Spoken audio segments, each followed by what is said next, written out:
नमस्कार, माझे नाव अर्पिता मनोज उमरे, वर्ग तीसरा। जिंदगी एक कांटों का सफर है, जिंदगी एक कांटों का सफर है, हौसला उसकी पहचान है। रास्तों पर तो सभी चलते, रास्ते पर तो सभी चलते, जो रास्ते बनाए वही इंसान है।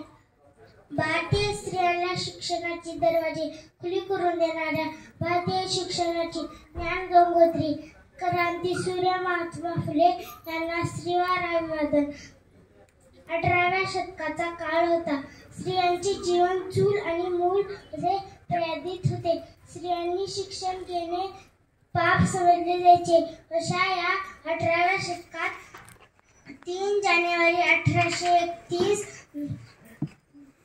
नायगाव जिल्हा सातारा येथे सावित्रीबाईंचे जन्म झाले।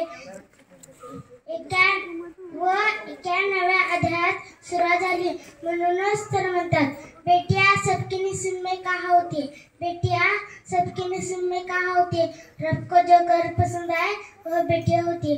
जय ज्योति, जय क्रांति, जय सावित्री। धन्यवाद।